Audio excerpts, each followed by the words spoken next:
Module 3, chapitre 6, les effets de mouvement, hein, les images clés, le Keyframe Editor en anglais, qui est un outil qui va nous permettre bien, justement d'animer certains paramètres, comme bien, des power windows, comme des changements d'étalonnage, comme des resizing d'images. Puisqu'on est sur de la vidéo et pas de la photo, bien, il y a bien évidemment une notion de temps et une notion bien, de mouvement. Donc principalement sur cet outil qui se trouve ici, juste à côté de nos scopes, hein, c'est celui-ci, bien principalement on va retrouver deux types d'animations, des animations avec des keyframes statiques et des keyframes dynamiques. La différence théorique entre les deux, c'est les statiques nous permettent de faire des changements qui sont abrupts, directement d'une image à l'autre. Donc on va le voir pour des changements de couleur par exemple. Et puis les dynamiques bien, vont nous permettre de faire à l'inverse des changements dans le temps qui sont plus lissés, plus doux. Donc on va voir les deux.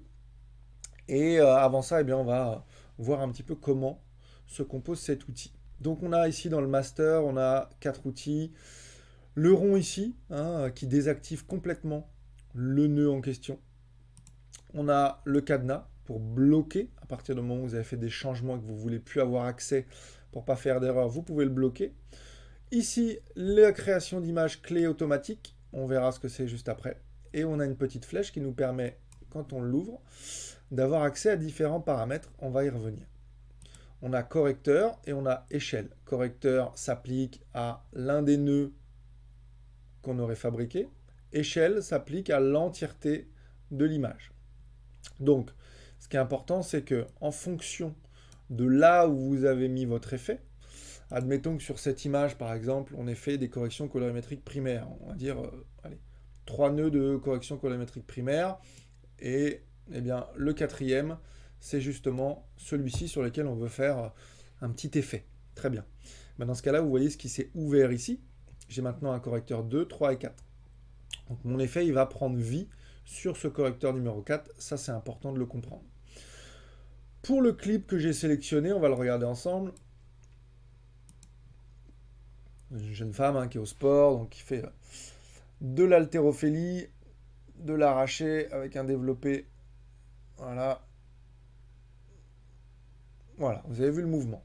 L'idée là, c'est si on devait faire bien un changement colorimétrique, par exemple sur les poids, pour indiquer à ce moment-là, voilà, par exemple ici, si on voulait changer la couleur des poids en rouge pour indiquer un danger sur une mauvaise posture.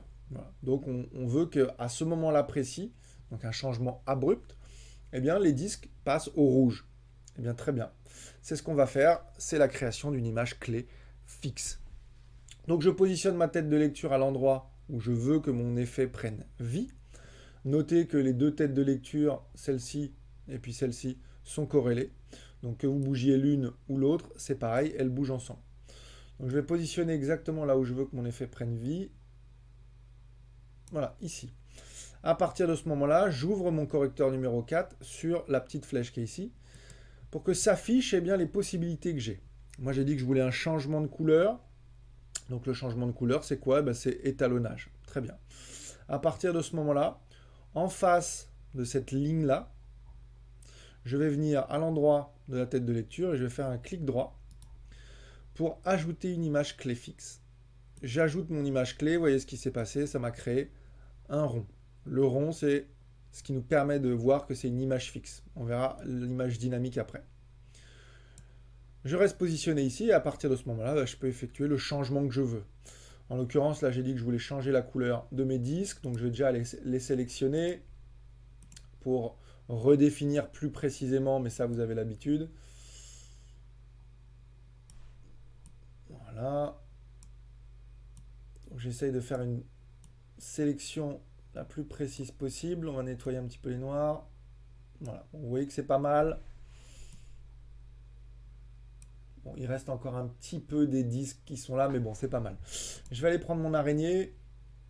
Et puis, à partir de ce moment-là, je vais cliquer ici sur ma couleur. Ça s'affiche. Et je vais changer la couleur sur un rouge très saturé. À partir de ce moment-là, vous voyez que la couleur, elle a changé.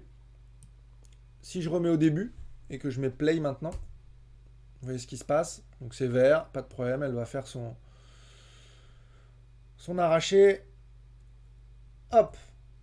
À partir du moment où ça a touché l'image clé fixe, c'est devenu en rouge. Donc là, vous pourriez faire apparaître une croix avec un bruit pour dire attention, faux mouvement. Bon, vous voyez que ça m'a quand même pris un petit peu ici, donc attention quand vous faites le keying à bien sélectionner.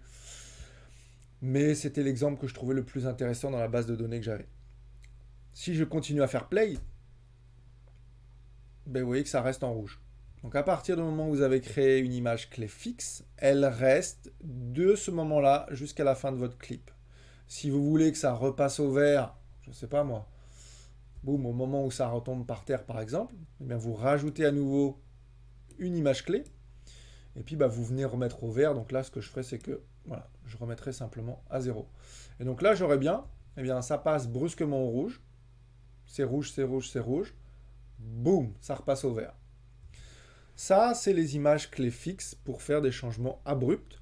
Donc là, je m'en suis servi pour un changement de couleur, mais ça pourrait être d'autres choses. Ça pourrait être un zoom très rapide, ça pourrait être une power window qui vient s'afficher avec un changement.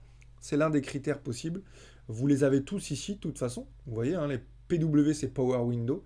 Donc on en a différentes, on va le voir juste après. Ça pourrait être une courbe que vous affichez, un étalonnage, des sélections, des isolements divers, une couche alpha, NR c'est noise reduction, où vous pourriez animer aussi des OpenFX. Donc voilà, il y a plein de choses que vous pouvez animer. Ça c'était le premier exemple. On va aller voir maintenant comment on agit en dynamique. Du coup, on va aller prendre une autre image pour qu'on ait un petit peu plus de mouvement. On va aller prendre toujours cette jeune femme qui cette fois est en train de courir pour vous montrer un petit peu la dynamique. J'accélère rapidement. Vous voyez, elle sprint le long d'un quai. En termes de mouvement, on est plutôt pas mal. L'idée là, c'est d'ajouter une power window pour vous montrer justement comment on peut faire suivre un changement de paramètre. Vous allez me dire, bah ouais, mais c'est le rôle du tracker ça, Greg. Oui, tout à fait. Là, je vous montre simplement une façon manuelle de le faire. Donc, on va aller ajouter une power window de manière très basique. Et power window, c'est quelque chose qui a été vu au niveau 1. Donc voilà, je l'ajoute et puis je vais ajouter une couleur qui n'est pas du tout subtile pour que vous puissiez suivre l'effet, parce que des fois je sais que quand on travaille sur juste la luminance par exemple, de l'autre côté de l'écran, eh bien c'est pas très visible. Là au moins je suis sûr que vous allez voir comment ça fonctionne. Très bien, j'ai fait mon effet, je suis bien sur mon correcteur numéro 1, il est bien ouvert, d'accord? S'il n'est pas ouvert, rappelez-vous, vous cliquez sur la petite flèche. Moi c'est une power window circulaire, elle est où? Elle est là, PW circulaire. À partir de ce moment-là, ma tête de lecture est bien au début, c'est ici. Donc là je me mets ici, je fais un clic droit, et j'ajoute une image clé dynamique. Très bien. Boum. Si je décale ça un tout petit peu, vous voyez ce qui s'est passé ici. C'est maintenant un losange au lieu d'un rond. Losange, image clé dynamique. Rond, image clé fixe. Très bien. Je reviens au début. Je vérifie que c'est positionné comme je le souhaite. Très bien. Et moi, ce que je souhaite, c'est que au fur et à mesure du temps, cette power window soit ajustée. Donc déjà, comme je veux que ça soit du début à la fin du clip, ce que je vais faire, c'est que je vais directement aller à la fin du clip.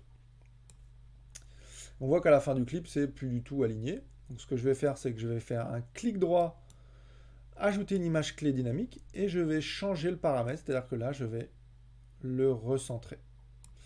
Voyons ce que ça donne maintenant au fur et à mesure du temps. Donc là, moi, ce qui m'a intéressé, c'est la fin. Donc là, vous voyez que ça déborde, c'est normal. Mais à la fin, il va se recentrer. Hop, juste ici, il s'est recentré parfaitement sur elle, à ce niveau-là. Très bien. J'ai ajouté une image clé dynamique qui fait que du début à la fin, cette power window, elle est venue se replacer comme je voulais à la fin. Mais entre les deux, j'ai des choses qui sont pas top non plus. Donc je peux rajouter d'autres clés dynamiques. Je peux le faire soit en mettant play, si vraiment c'est pas... comment je pourrais dire ça? Si les changements que vous avez effectués ne sont pas trop abrupts. Sinon, je fais tout simplement image par image.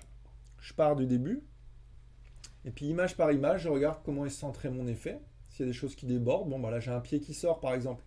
C'est juste pour vous montrer ça de manière pédagogique. En réalité, on aurait fait quelque chose de beaucoup plus précis et ça aurait été différent. Mais là, c'est pour vous montrer l'effet. Donc là, je le recentre un peu et je prends le pied. Très bien. J'ajoute une clé dynamique. Ok, vous voyez, ça m'en a affiché une deuxième. Et je continue comme ça, image par image. Là, je pourrais avoir envie de recentrer. Donc je recentre, je crée une image dynamique. Et puis j'avance d'image en image avec votre flèche droite. Hop, là, je peux avoir envie de recentrer. J'ajoute une clé dynamique. Là, c'est plutôt pas mal. Je pourrais avoir envie d'augmenter un tout petit peu ici.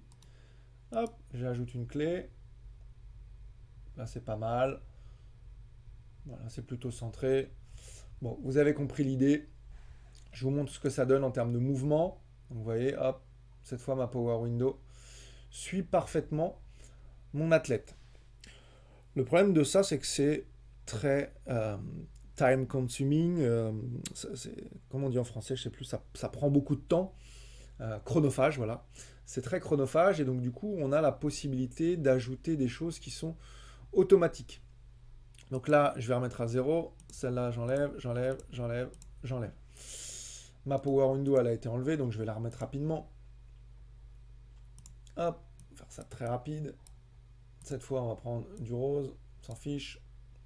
Je l'ajuste. Je n'ai pas enlevé celle-là, donc je l'enlève. Donc voilà, ma Power Window, elle est là. Je pourrais avoir envie de faire la même chose de manière totalement automatique. Donc je serai bien sur Power Window circulaire. Je ferai toujours un clic droit ici pour ajouter une image clé dynamique. Mais cette fois, je viendrai cliquer ici pour automatiser le process. Donc je l'automatise. Et là, à partir de ce moment-là, quand je bouge, bon là je vais le faire image par image, mais quand je bouge mon image, à partir du moment où ici, mon correcteur, je le bouge, ça va m'afficher ici une clé dynamique. Vous voyez, hop, je recentre, ça m'a affiché une clé. Donc là, j'ai juste à me concentrer sur mon image, je recentre. Et puis à chaque fois que j'ai besoin, je recentre, je recentre. Voilà, là c'est plutôt bien. J'avance un peu plus vite. Hop, je recentre. J'ouvre un peu. Je recentre. Vous avez compris l'idée, on va jusqu'au bout. Hop. À la fin, on peut diminuer un petit peu, recentrer. Voilà. Donc là, il est parti un peu loin. On revient.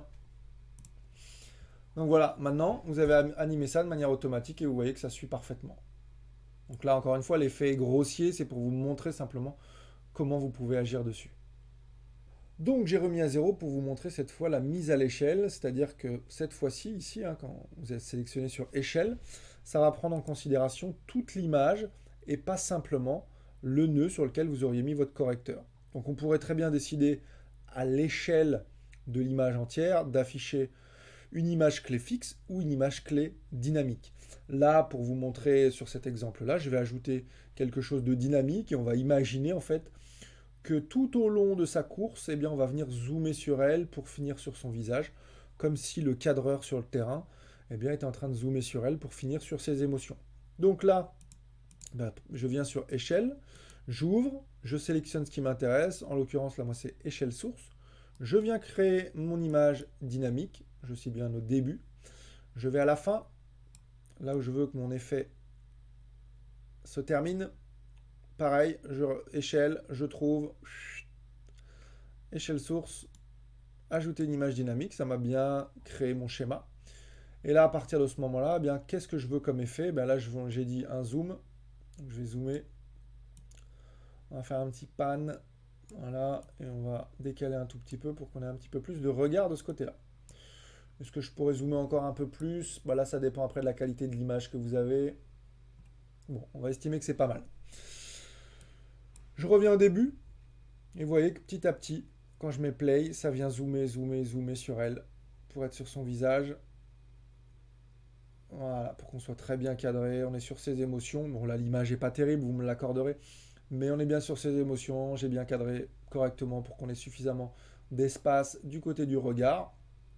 Et donc, ça m'a bien pris toute mon image. Donc voilà, ça c'est la possibilité de le faire à l'image de l'échelle. J'aurais pu très bien décider de faire un zoom en image fixe, voilà, qui prendrait vie au milieu et faire un gros zoom au milieu pour faire un gros pop-up comme ça. Ça sert à rien, mais voilà. Là, c'est plus un cas factuel qu'on pourrait utiliser sur le terrain. Rapidement pour terminer, si vous cliquez sur l'effet ici comme ça, sur votre petite clé dynamique, on va décaler ça, je clique dessus, j'ai la possibilité de la bouger. comme ça, donc pour avoir une fluidité et la longueur de l'effet que vous voulez. Et s'il est sélectionné, je peux faire un clic droit dessus et il y a des choses qui apparaissent. Si je ne suis pas cliqué dessus, d'accord? Si je ne suis pas cliqué dessus, j'ai beau faire un clic droit, ici c'est bloqué. Donc je dois absolument avoir sélectionné mon image clé, je fais un clic droit, et il y a des choses. Donc il suffit de lire, hein. Je peux changer une image clé, une image dynamique en image fixe, inversement. Je peux supprimer l'image clé sélectionnée, ou je peux changer les attributs, et c'est ça que je voulais vous montrer. Changer les attributs dynamiques, c'est-à-dire, il y a une courbe qui apparaît, le type de fondu ici, donc vous pouvez déterminer la courbe avec laquelle va s'appliquer l'effet pour faire des choses qui sont plus ou moins fluides.